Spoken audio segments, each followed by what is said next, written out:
started pouring into my family, and he took me under his wing, and he became a mentor to me. One of the biggest fears that I have in life is I don't want to screw up my kids. You see, church, I'm a screw up. I've screwed up everything I've touched my entire life, and I got a lifelong track record to prove it. And I'm scared to death I'm going to screw this up.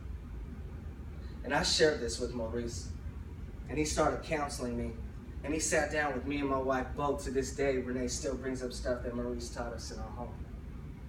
And I watched him with his kids. And Maurice became a father figure to me. Now, I don't mean in the sense like he was filling in for my daddy. I mean, he was a figure of what a father was supposed to be. And he taught me how important it was as men, how we step into our roles as husbands, and how we step into our roles as fathers, and how important it is, and to these kids, especially when you're talking about little girls. He taught me what it meant to be a man of God. Brother, you motivate me, Maurice. You motivate me.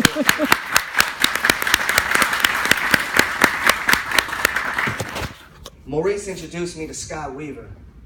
Now, Scott and Vanessa are next door neighbors to Maurice and Renee.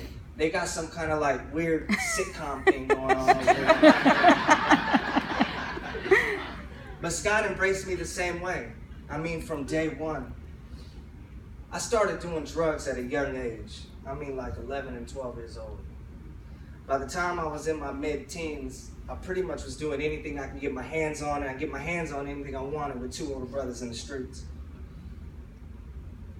All through my teens, all through my 20s, even in prison, you'd be surprised how much drugs is in there. Now, don't get me wrong, I was able to shake the hard stuff before I started mingling with you fine people. But I couldn't shake the alcohol, and I couldn't shake smoking weed.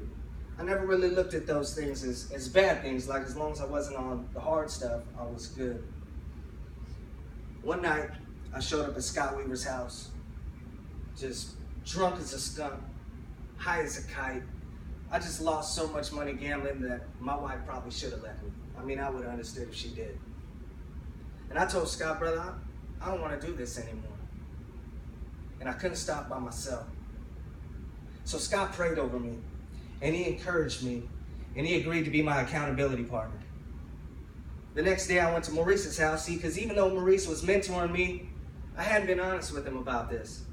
At first, I didn't think it was a big deal, but as I got to know Maurice and the more time I spent with him, I became embarrassed and didn't want him to know. But I came clean. And he also prayed over me. He also encouraged me, and he also agreed to be my accountability partner. And these brothers hollered at me every single day. Didn't miss a day, whether we talked, whether we texted, and they encouraged me. And even if I messed up, I was honest with them, and they just kept encouraging me. I've been clear-minded now for 17 months.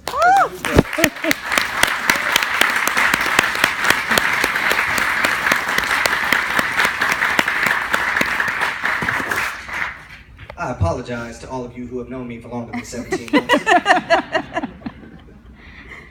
Maurice wanted me to start going to the men's group Bible studies. And I didn't really want to go. I mean, I generally, don't like people or crowds with people in them. So I didn't really want to go. But he eventually convinced me to go. Either that or he Jedi mind tricked me into thinking it was my idea. I don't know.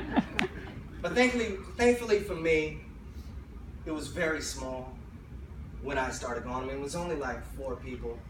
And the first person I met was Taylor Short. Now, me and Taylor, we're pretty different personalities. And one might think that we may not get along, but we did. And, we were the young guys in the group.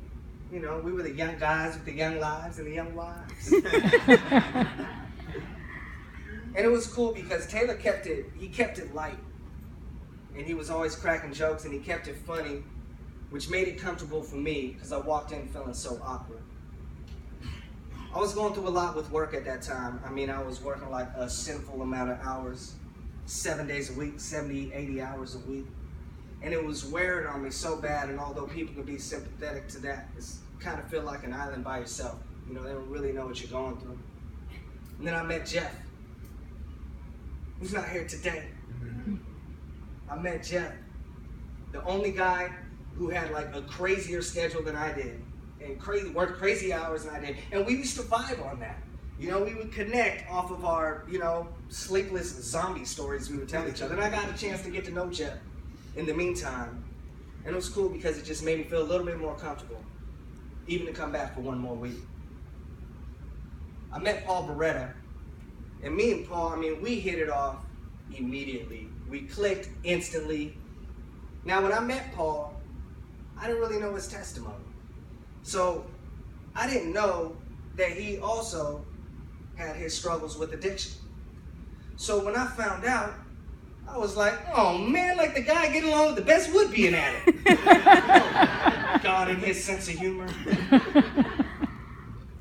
But Paul was so helpful to me. He's just like raw, uncut honesty. You know, the thing about having an addictive personality is it's triggered to every emotion. I mean, you can't be happy, mad, or sad. It triggers everything. And Paul's honesty helped me so much, and listening to all his stories, man. And he told me how he lost everything and his time in the Dream Center and how hard he fought to get everything back. And once he got everything back, he wasn't satisfied. Amen. Now it's time to go help people. Amen. You inspire me, bro. Amen. You inspire me, Paul. Seriously.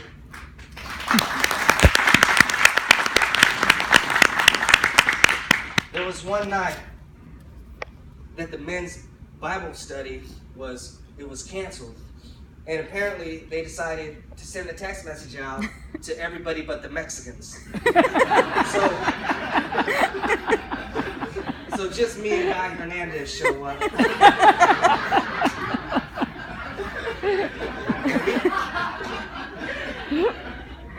We grab a booth and we start talking, and he starts telling me about his childhood, and I told him about mine. He told me about the relationship with his father, and I told him about mine. I was amazed how much we had in common. And God told me how he was able to take all that negativity from his youth and give it over to God so God can turn it into something positive, so he can learn from it, so he can be a better parent to his kids, and how important it was to set a good example for his sons. Amen. And then he was able to turn around to his father and tell him, I forgive you. Amen. And I love you. That night was the first sense of peace I ever had when it came to my dad. Amen. And I was able to forgive him. And more importantly, I was able to look up and ask him to forgive me. Because I'm no picky. You have no idea how much you helped me that night, guy. I got to a point where the crowds didn't really bother me so much, and me and Renee started coming to the growth groups. It's where I've met a lot of you guys. I mean, Cliff and Linda, Wes and Felly, Jay and Shauna. Me and Jay grew up in the same area. We both know what it's like to be the only white boy in the neighborhood.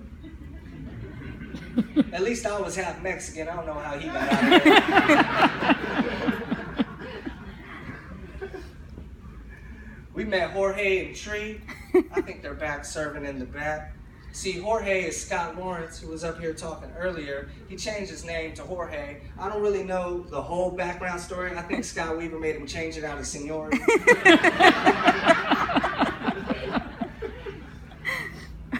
Walter and Grace, we were at the same small group table within the growth groups. And me and Walter hit it off right away. I mean, sometimes it felt like we were the only ones sitting at the table. I mean, that was mainly because we was the only ones sitting at the table because people kept not showing up from our group.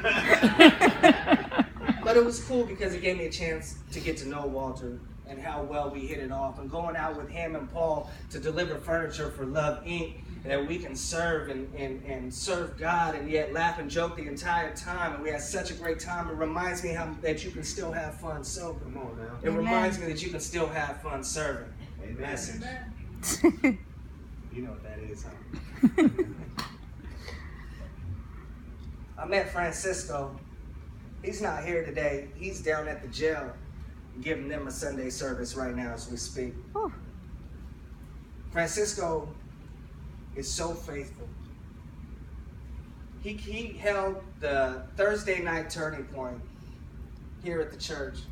And me and Renee went there for a long time. And it didn't matter if it was a big group, if it was one person or nobody showed up at all. He was here, and he was here faithfully. A lot of times I was just driving by and I just stopped by because I saw his car. He's helped me and my wife deal with some of our biggest issues as individuals, as a marriage, and as parents. Francisco would always tell me that he saw something, that God was going to do something great in my life. And I used to think to myself, he's either the most holy man or crazy man I've ever met. Because Francisco saw something in me that I couldn't see. But I trust him. And that's the only reason I have the courage to even stand up here today or stand up here with the worship team. Pastor Donnie, I started coming here because you were funny. That's not why I stayed. I stayed because you're genuine. Because you care. You care about people, and it's obvious to anyone who will pay attention. I sit out here every Sunday, and it just feels like you're preaching directly at me every single week, unless you're really preaching at me every week. That's kind of messed up. Through all your years of ministry, you've heard my story like 1,000 times. But when I told it to you, you sat there and listened like it was the first time you heard it. Amen. That's amazing to me. Amen. It really is. You see, church, I stand here humbled today and grateful for the impact that you guys have had on my life, for the impact that you guys have had on my family's life. But that's not what hit me so hard. I mean, that's not why I called Maurice and Paul.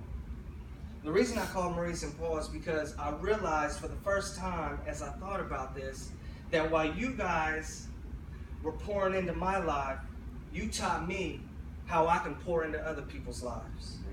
You see, I think our natural instinct is that we don't want to take too much on, especially a person, right? I mean, I work a lot. I got young kids, we got soccer practice, we got homework. The Giants are probably going to win another World Series this year. I'm going to be busy, right? I can't take on a whole person. But you know what, church? Sometimes God asks you to do that. Sometimes God asks you to take on a whole person. But check this out. This is what I learned. Sometimes it's simpler than that. Sometimes you just take that phone call. Even if you don't know who's calling. Sometimes you just take that call. And sometimes you just make the time. I mean, even if you got like 11 kids, I know if I had 11 kids, I'm like, man, don't he have a daddy? But that's the thing. I didn't. And sometimes you just encourage people. You just encourage people, man. Let them know you can do this. Amen.